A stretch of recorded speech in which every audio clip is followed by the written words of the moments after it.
আসসালামু আলাইকুম রহমতুল্লাহ। প্রিয় ভাই ও বোনেরা, খাদ্যে ভেজাল এটি কেবল একটি ফৌজদারি অপরাধ নয়, এটি ভয়াবহ এক গুনাহের কাজ। রাসূলুল্লাহ সাল্লাল্লাহু আলাইহি সাল্লাম ইরশাদ করেন, যে প্রতারণা করে সে আমাদের অন্তর্ভুক্ত নয়। অপর এক হাদিসে আসছে, মহানবী সাল্লাল্লাহু আলাইহি সাল্লাম বলেন, মুমিন হলো ওই ব্যক্তি যার পক্ষ থেকে অন্য কোনো মানুষের প্রাণ এবং সম্পদের কোনো শঙ্কা থাকে না।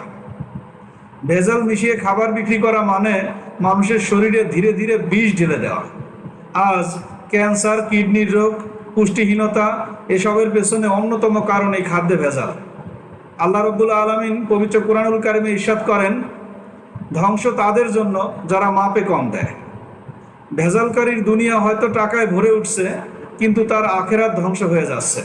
কিয়ামতের দিনে আল্লাহ জিজ্ঞাসা করবেন, তুমি কিভাবে তোমার ভাইয়ের হক নষ্ট করেছিলে? হে ভেজালকারীরা, অন্তরে যদি আল্লাহর ভয় থাকে, যদি একটু বিবেক জাগ্রত হয়, তবে এই অন্যায় কাজ এখনই ত্যাগ করো, তওবা করো, হালাল পথে ফিরে এসো, নয়তো আল্লাহর আদালতে কঠিন জবাবদিহি অপেক্ষা করছে তোমার জন্য।